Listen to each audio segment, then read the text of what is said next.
everyone. Welcome to Literature with Meyer Sir. Today, we are going to dive deep into one of the most beautiful and thought-provoking poems in English literature. We will be analyzing John Milton's famous sonnet on his having arrived at the age of 23. This is a very important topic for your APC second grade English exam. So please pay close attention to every detail. Let us begin. First, let us talk about the poet himself. John Milton was born in 1608 and passed away in 1674. He is widely regarded as one of the greatest English poets of all time. He was born in London to a prosperous family and received his education at St. Paul's School and later at Christ's College, Cambridge. Interestingly, at Cambridge, he was nicknamed the Lady of Christ because of his fair complexion and very refined manners. After leaving Cambridge, Milton spent 6 years in self-directed study at a place called Horton. During this period, he produced some remarkable works including L'Allegro, Io, Penseros, Camus, and Lycidas. Now, here is an exam tip for you. Milton later went completely blind around 1652. But despite that, he composed his masterpiece, Paradise Lost, by dictating to helpers. That itself shows incredible determination and patience, which connects directly to the theme of this poem. Now, let us understand this poem. The full title is On His Having Arrived at the Age of 23, and it was written in 1631 when Milton was exactly 23 years old. It was published later in 1645.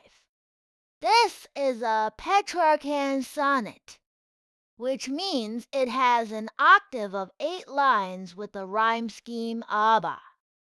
ABBA, followed by a set of 6 lines with the rhyme scheme Sida.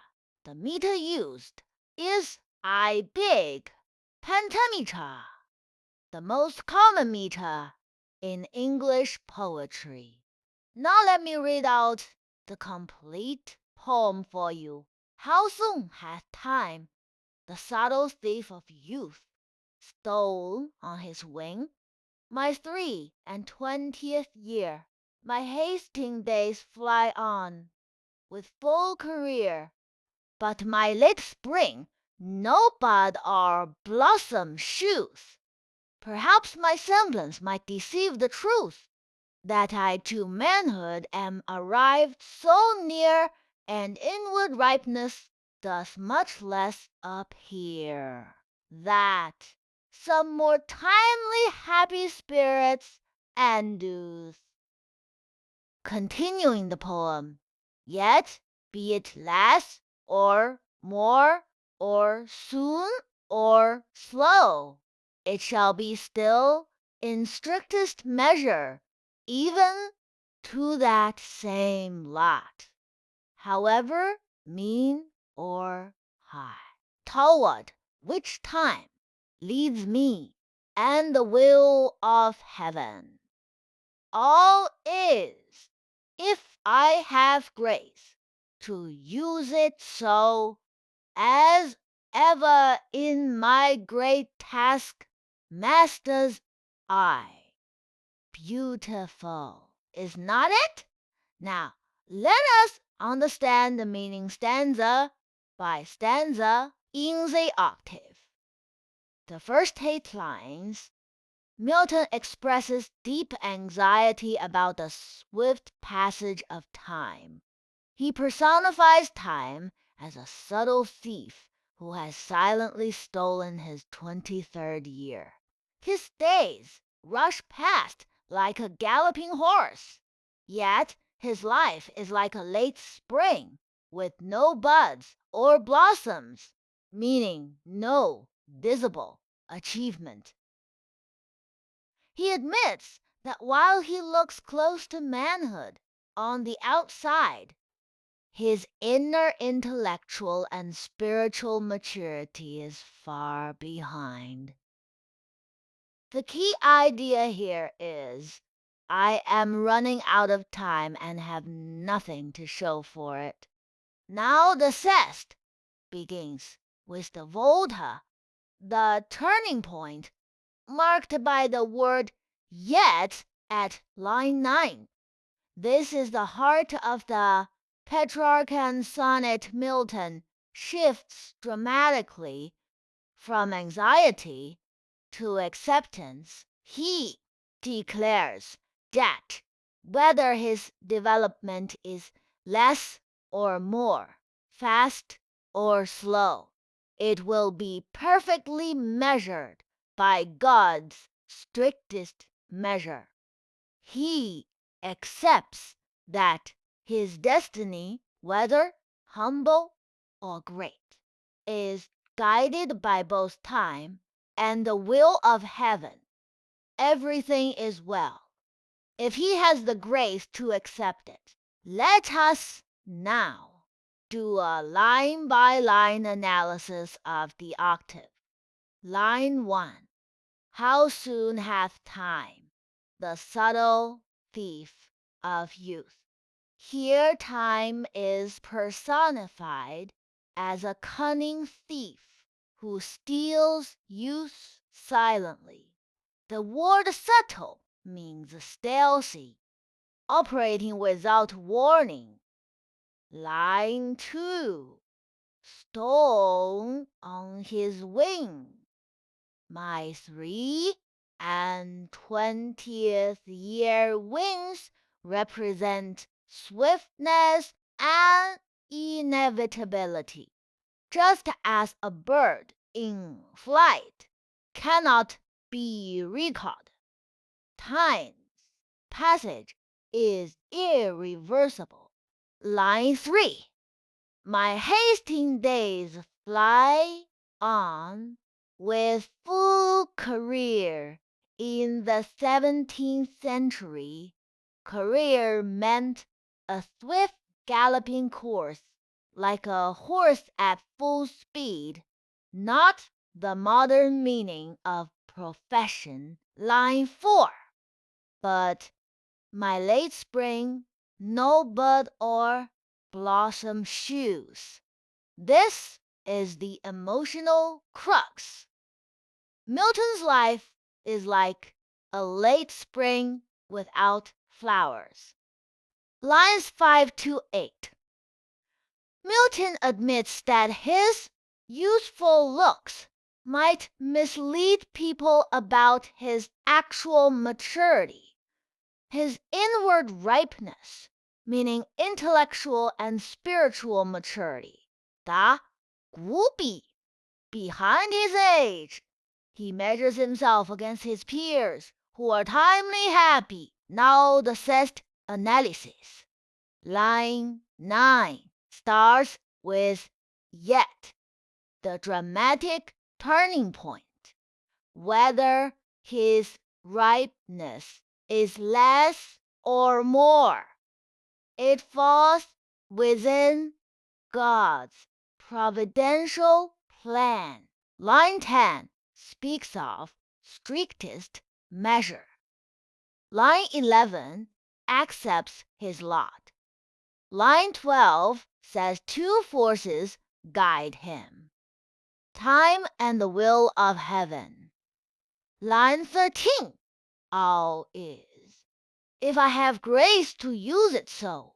Grace means divine favor, with elegance in acceptance.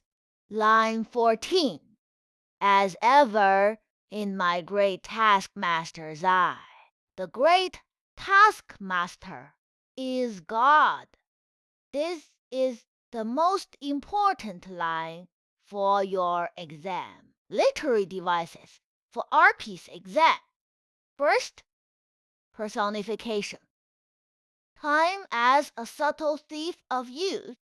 Second, metaphor, late spring. Inward, ripeness.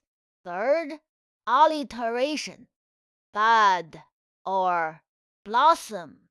Subtle, thief. Fourth, enjambment, lines, flow across boundaries.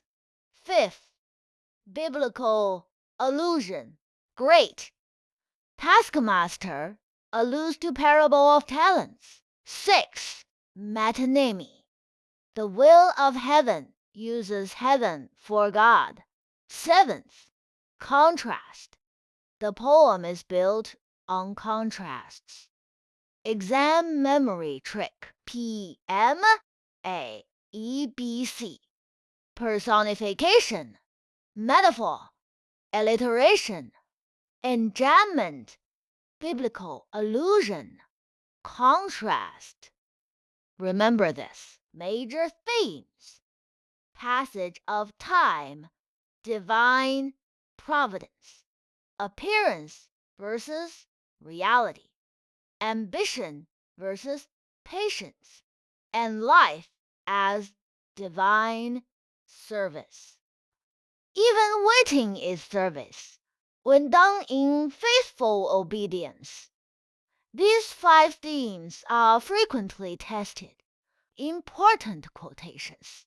How soon hath time, the subtle thief of youth, my late spring no bud or blossom shews. Yet be it less or more, or soon or slow, the vota, all is, if I have grace to use it so.